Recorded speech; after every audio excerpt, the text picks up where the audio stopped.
So today we're going to talk about the power of community in your life.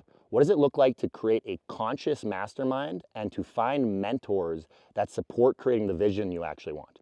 Now this video is going to be really good for you if you're a business owner, if you're a high performer, if you want to make more money, if you want to have better relationships, if you want to be in the best shape of your life, if you want to be more emotionally clear and mentally clear, and even if you want to be more spiritually connected. This video is going to help you a lot. We're going to deep dive into the power of community and how community can be the most powerful factor in you achieving your goals or in you getting stuck on reaching your goals and spinning your tires. Community is one of the biggest factors in how you reach success. And we're going to go really deep in this video on how you can create a conscious community and how your current community might actually be sabotaging your results and be causing you to feel like you're spinning your tires or almost like you're driving 100 miles an hour down the freeway, but your e-brake's on and you're wasting energy. So often we are wasting energy in our life, and one of the biggest factors in that is the lack of proper community. So in this video, we're going to go really deep in how you can create that right community for you and how it's going to radically change your life. So the power of the right community. What I've seen in my life and what I've seen with so many people I've worked with is the number one factor in our success is who we're surrounded by. You've probably heard, if you followed any level of personal development before, that you become the average of the 5 people that you spend the most time with. Now, everyone hears that and agrees with that, but they don't usually do anything with that. I want you to stop for a moment and just pause and think. Think of the 5 people or even 2 or 3 people that you tend to spend a lot of time with, maybe the most time with. This might be family members, might be a business partner, might be a best friend. Who are you surrounded by the most? And just think for a moment.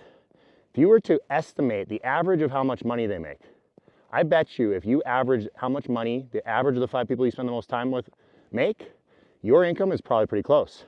Now do the same thing for your fitness and health. Now do the same thing for the quality of your relationships. And now you're starting to see the power of community, but that's just one level of community. Most people, if you haven't already consciously designed a community around you, what I would call a conscious mastermind, then you're unconsciously letting these people influence your life. Now you might be listening to this and say, Parker, well, what am I supposed to do? These are my best friends. These are my family members. Yeah, I get it. It's not easy to acknowledge that these people might not be aligned with your vision. I was in that place a long time ago, and very often my clients are in that place when they start working with me. It's not about, I'll tell you right now, you don't have to cut them out of your life. That's not the solution. The solution first is to get clear on what exactly you want to get out of life. Most people have not consciously created their vision. They have not consciously created their values, and therefore they cannot look for a community, a mastermind that is in support of their vision and their values. So the first thing you got to do is get clear, radically clear. Now, most people, they think they're clear, but they're not. I'll give you an example. There was a guy I was working with one time, had a business that was doing about $70,000 a month, but was only profiting about $5,000. So 70,000 revenue, but only profiting 5,000. And he came in and he thought he had these business issues. And I started working with him. We started uncovering and peeling back the layers. Turns out he actually had a drug addiction. Turns out he actually had a really codependent relationship with his number 1 team member in his business. These were the things that were in his way, but it was really uncomfortable to acknowledge what was actually going on. It was really hard to be honest about where he was starting. He also wasn't very clear on where he wanted to go. He just had this vague vision of, hey, maybe I want to make $1,000 a day. I want to profit 30 grand a month. That was his goal to start. We started going to a depth of vision. That guy, fast forward about 6 months later, his business averages $100,000 to $150,000 a month revenue and nets 50% on that. So he's making $75,000 to even as much as $100,000 every single month in profit. We changed the dynamic with his top team member that he had to get let go. He wasn't a good fit for his vision anymore. And he also is clean and sober off drugs now. These were the things that he had to do, but the thing that he's gotten even beyond that is he started getting hyper clear on his vision. What does he actually want to do beyond just making $1,000 a day? He now has a vision of he wants to create foster homes. He wants to have foster homes for several thousand children. And he's on the trajectory that he can be that kind of guy in the next 5-10 years, where he could actually create that, where he can create an 8 or even potentially a 9-figure business from the place that he started. Now, why am I going into this? Because the power of his mastermind, the power of his conscious community. There's two elements to conscious community. One is your mastermind and one is your mentors. Now, to be clear, whether you've consciously designed your mastermind or you've unconsciously let it kind of happen, you're still in a mastermind. These people are influencing your life whether you like it or not. So I'd highly, highly, highly recommend that you actually start thinking about, who am I actually spending my time with, and is this actually supporting the life I want to build? But the second piece is mentorship. Do you have anyone in your corner that is guiding the way, that has actually been there on the journey that you want to go on, that has actually created the life that you already want to create? And are they showing you the steps to take? These are two big, big factors in your success. But here's the caveat. Here's how most people go wrong with this. Even when they're actively investing in being around higher level communities, when they're searching out the right community, the people that seem like they fit their vision and their values, this is the part that most people get wrong. So listen to this. It's really important. I'm serious. It's like, this is probably the biggest factor I can teach you if you want to up-level your peer group, up-level the people you surround your time with, even up-level your mentorship dynamics if you have people who are leaders in your life. Ready for it? Number one secret that you need to know when you're building your community is that the community needs to be based on realness. Now, what do I mean by realness? What do you mean realness, Parker? I mean that you can have vulnerable, honest conversations about what's going on with you. Most communities are surface level. I can think back so many times in my life when my relationships were just surface level, when I had even best friends, even family members, even people that I had a long-term relationship with, that I'd been dating for years. It was still surface level. Anything deep was too uncomfortable to talk about. The real problems in my life, the things that I was struggling with that I was ashamed of, like back when I was addicted to drugs and alcohol and porn and overeating and watching Netflix all the time, all these things that I hated about myself, but I was still doing and I was ashamed of. I didn't feel comfortable talking about those things with the people who were in my mastermind. And guess what? If you're not comfortable being vulnerable and real with the people in your mastermind, good luck on having them support you to actual growth, because the number one factor in your mastermind helping you to grow is not just that they're there, but that you can be real with them and they honestly know where you're at. And there's not just like a head, like logic, like, oh, we're working on stuff and we're trying to do life together. No.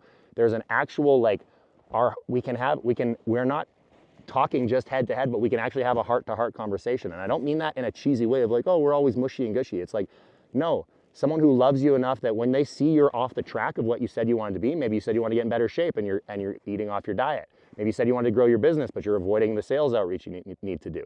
Maybe you said you wanted to have a better relationship, but you're avoiding having the tough conversation. Do you have someone in your life who actually calls you up when it's time to face that? And do you have someone in your life, and this is where mentorship comes in so handy, so powerful, where they actually are proactively pointing out the blind spots you have as it pertains to this? Because almost everybody, including myself, well, not almost everybody, literally everybody, including myself, has blind spots on their next level of growth. That's why they're not there yet.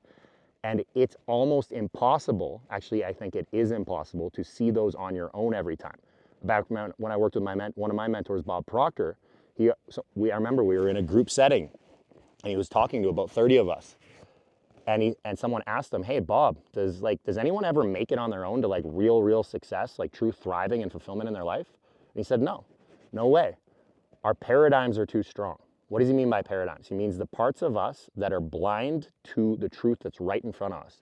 The obvious nature of where we're missing things, the obvious nature of our blind spots, the obvious nature of what we could really achieve if we actually were going after our vision, and the obvious nature of where we're stuck as it pertains to creating that vision, that true level of where you could actually go if you were on your purpose in your life. This is the power of a real mastermind. People who will call you up and have the hard conversations with you so that you can face that. I had this happen. I'm out here in Utah on a ski trip. I'm in the middle of a mountain right now. Pretty fun.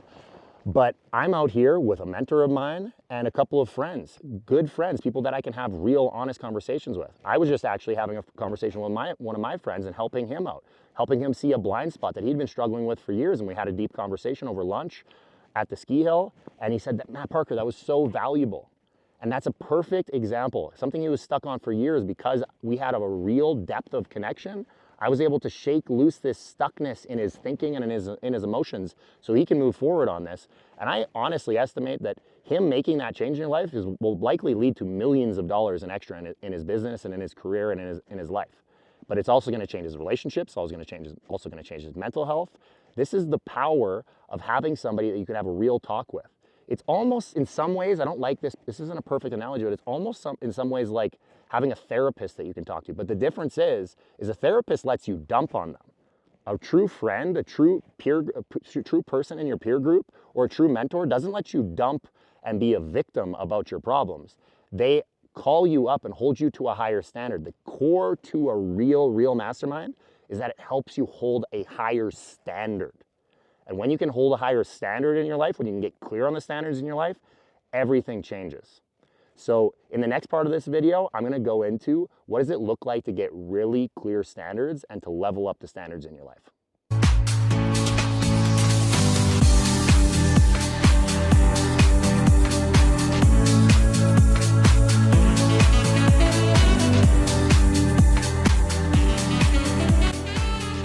Okay, so in this part of the video, we're gonna go deep on what it looks like to take a stand for your standards in your life, what it looks like to take a stand for your own personal standards in your life, and what it looks like to take a stand for your standards in community, what it looks like to take a stand for your standards around other people. So again, this is going to help you a ton. If you're a business owner, if you're a high performer, if you're looking to make more money, if you're looking to have more financial freedom, but even more than that, time freedom and location freedom, and freedom like you don't feel like you're obligated to your business and you're obligated to certain things in your life that are just like, man, that's a pain in the butt that's there, but I seem like I have to do it. If you want to get rid of those types of things in your life, this part of the video is going to be super valuable for you. So what do I mean by taking a stand for your standards? What I've learned is that if you don't consciously get really clear on your standards, then you are subconsciously allowing low standards to drive your life. Now, part of you might be like, well, what do you mean by that, Parker? Let me give you a framework to think this through with. The nature of life is that we're either growing or we're moving backwards. A lot of the time in life, we think we can stand still, but that is a misnomer. It's not actually possible to stand still. You are either going forwards or you're going backwards. But often we don't have standards that are clear because we think we can pause. Some people might call that the comfort zone. And everyone's heard the comfort zone, but most people don't realize that unless you are consciously, actively, intentionally, consistently raising your standards, like, hey, it's time to get better, it's time to grow, then you are slowly falling into a comfort zone of low standards. And first it starts with, oh, it's not a big deal. Then it gets a little worse, and then it gets a little worse, and then it gets a little worse. And we don't listen to the whispers of life telling you, hey, man, it's time to raise your standards. Eventually, you get like a tap on the shoulder, like, hey, time to raise your standards. And then it kind of becomes like a push. It's like, whoa, time to raise your standards. What does it look like to get a push? Maybe you have you're having trouble in your relationship, or maybe your business is like part of it's working, but part of it's kind of a mess and not really working. What does it look like to get the kind of push? That's what that looks like.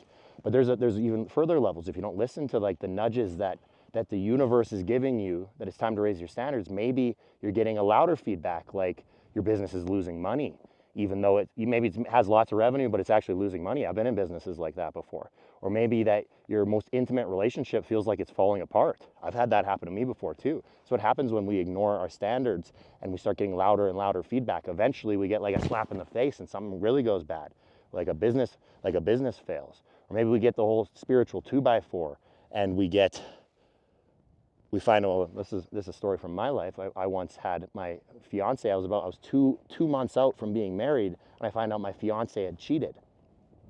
That's what it looks like to get a spiritual 2x4 up the side of the head when we're not raising our standards because we forgot that we're either green and growing or ripe and rotting. There's only two directions of travel. So start getting clear on what your standards are. But here's the other thing, is the nature of growth is stressful. And even positive growth brings on stress, and stress brings on fear. I'm going to say that one more time. The nature of growth is stressful. All growth, even positive growth. And because it's stressful, it brings up fear. Humans are creatures of homeostasis. We don't really like change. I'm on this mountain, there's steep cliffs. We're built to not want to fall off cliffs or to be eaten by lions and tigers. Things that are risky are built to kick in our nervous system and make us feel fear and worry and doubt. And that's helpful on things like snowboarding when there's 20-foot cliffs. But it's often not helpful because sometimes when we're in fear, there's actually 4 versions of fear. Most people have heard of fight and flight, but most people have not heard of freeze and fawn. Fight, flight, freeze, and fawn. They all manifest differently. So what does fight look like? Well, you probably know what fight looks like, more assertive, more aggressive, kind of struggling through. But what does it look like in most people's life? They're not usually actively fighting things like people or like getting into fights. What it looks like is really, really, really putting our head down and grinding in order to get the results we want, whether that be in our business, in the gym, in our relationships, or we're just working so hard to get it. That's what fight looks like. It's an exhausting way to live. But that's how most successful people live. Most people feel like they need to fight in order to get success. They don't realize that you can kind of settle into more ease and still succeed, and often actually succeed even more if you know how to settle into success. But that's what fight looks like, is you're kind of really struggling. Fight, working really hard. Oh, I got to work hard. And actually, that's the problem with most coaching and most personal development, especially most men's coaching, is it's encouraging you to fight. Which is helpful if you're in apathy, but not helpful if you want to thrive and feel fulfilled. And my guess is you're not in apathy and you actually want to thrive and feel fulfilled, so there's a different way to play the game. So fighting, next level of fear is flight. What does that look like? It looks like avoidance. It looks like, I know I should do this thing, but man, that's uncomfortable. It looks like when you know you're supposed to eat the thing that's healthier, but you choose the unhealthier thing. So it looks like you know you're supposed to have this tough conversation with maybe a business partner or a colleague or a romantic partner or a family member. You know you got to have this conversation, but man, that's uncomfortable, so I'm going to avoid that. That's what flight looks like. What does freeze look like? Freeze often looks like a tenseness in the body. It's like I'm really tight. I might be holding my breath. Notice yourself throughout the day. You might be holding your breath multiple times throughout the day. That means you're freezing to what's happening. But another hallmark of freezing is indecision, not knowing what to do, kind of pinging back and forth. Should I do this? Should I do that? Should I do this? Should I do that? I'm not really clear what I should do. Or maybe you feel overwhelmed. If you feel overwhelmed, you're actually in freeze. That's the hallmark of freeze, is you feel overwhelmed, you're not sure what to do. And then the next layer is fawning. What is fawning? Fawn is like Bambi from the movie Bambi. It's a baby. What do babies do? What do kids do? They just do whatever life sends their way. They don't really consciously create their life. They let life happen to them. They don't have any agency in their life. And often people, when they're afraid of something, they will fawn to that part of our life. They will completely have no standards, and they'll pretend they don't even know. And it's a weird thing. Human beings are very capable of lying to themselves. You are very capable of lying to yourself. I'm very capable of lying to myself if I'm not paying attention. And if I don't know about these 4 F's, if I don't know where I'm afraid, and this is the thing, if you don't know where you're afraid, you're in fear. If you can't point to it and say, that's where it is. The cave you fear to enter holds the treasure you seek. That's a very fundamental statement. The cave you fear to enter holds the treasure you seek. And if you can't point at the cave that you fear to enter, then you have no idea. You are swimming in fear and don't even know it. You are living in your comfort zone and don't even know it and haven't even admitted it to yourself. And there's no shame in that. I've been there many times in my life. Most of my clients come to me in that zone. That's why people get stuck, is they've lost touch with a higher standard, or the old standard they met and they didn't realize they had to keep raising their standards. If you let your standards settle into the same old, you're going to be so stuck. And the thing is once we settle into it, we start fawning to that part of our life. We don't even want to address the area that we need to address, the area that you need to address. There's probably 1 or 2 areas in your life that you need to absolutely address. It would change everything if you'd face it. But it's so uncomfortable to face it. You don't want to do it. You don't even want to look over there. You don't even want to admit it to yourself. And I'm telling you, if you can't even identify that, you are so in trouble. Like, you honestly, like, I want to help you, but if you do not change that, if you don't know where you're afraid, you are fucked. Like, I know where I'm afraid. I know I'm clear in my business, the areas I'm afraid. I'm clear in my relationships, the areas I'm afraid. I am clear because that means I'm growing. I know where my edge of growth is. I know where I'm leaning into it. I'm actively facing it. And now we're going to loop back a little bit to community. This thing that I'm talking about, getting clear on where you might be stuck in fear, how these 4 F's of fear might be showing up in your life, is almost impossible on your own. If you do not have the right peer group around you, calling you up to the right things, if you do not have the right mentors to help you see your blind spots, you are going to be so stuck, or at most, at best, you will be moving at a snail's pace, 1/10 the amount of speed toward your progress.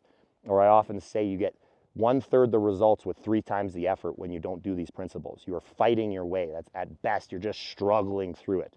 But more often than not, you're just stuck and you haven't even admitted it. And if there's certain areas in your life and you're wondering why you might be feeling overwhelmed or why something might not be progressing, even though you're trying hard, this is most likely the reason is you haven't gotten clear on where you're afraid and you don't have the right community around you to support you through that. Because guess what? Fears aren't that hard to face when you're surrounded around the right people. Blind spots aren't that hard to see when you're surrounded by the right people. But if you are not surrounded by the right mentorship and the right mastermind, and you do not have the vulnerability, like I was saying previously, to connect where you can actually be in real conversation, real dialogue, where you can get to the heart of the matter of what's next for you in your life, then it's not gonna work.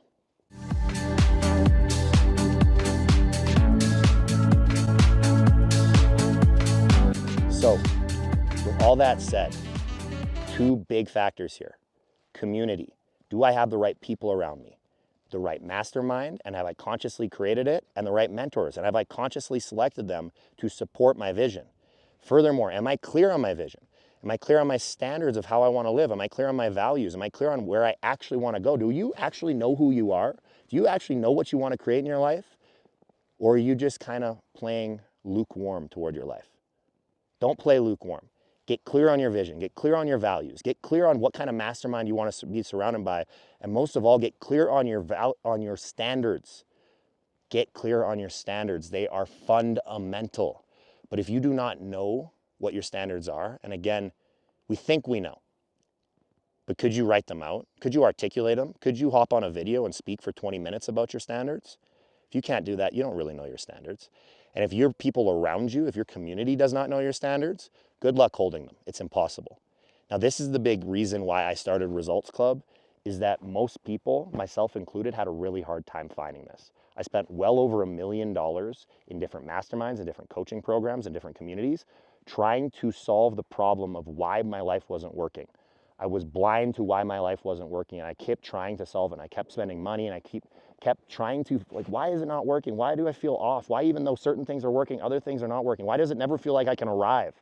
When it feels like I'm always striving, always struggling, but I can never arrive. I can never kind of relax, have some fun, let life work in a more effortless way. And this is why, is because I wasn't in the right communities. I hadn't found a community that I could be, back to what I said earlier, to be real with. I wasn't in any community that it felt safe and like it was normal to be real. And that's why I created Results Club, because that's the fundamental principle in Results Club, is it's a bunch of high-performing men who are not just gonna come like, oh yeah, we're gonna do like this, like airy-fairy, like talk about our emotions. Like, there's a time and place to talk about your emotions, but it's not about allowing victimhood or pretending we're children. That's not it at all. What it is about is people who can actually be real with you and that you can be real with them. And I can be part of this guidance process of you can be directed to the areas of your life that are getting in the way of where you actually want to go, the areas that you're actually stuck in fear. And I know it's not an easy thing to admit. And a lot of people, oh, I'm not stuck in fear. Again, if you don't think you're in fear, if you don't think you have fear somewhere, you are so blind and living in fear that it's probably ruining your life. And if you think there's any area of your life that's stuck, it's because you haven't addressed an area of fear. I promise you, that's how life works. It's a fundamental principle of life. So, create a clear mastermind, create a clear vision, create clear standards, and build a mastermind around that. And then get into the practice of looking for where your fears are and actually ask the people around you once you have that mastermind to support you in that. And if you don't feel like you have that, reach out. I do events every single month with the community of high-performing men, multi-six, seven-figure business owners who are looking to create radical financial freedom, but not do it in a way that compromises who they are or what they value most. Because most people think they need to compromise in order to create success.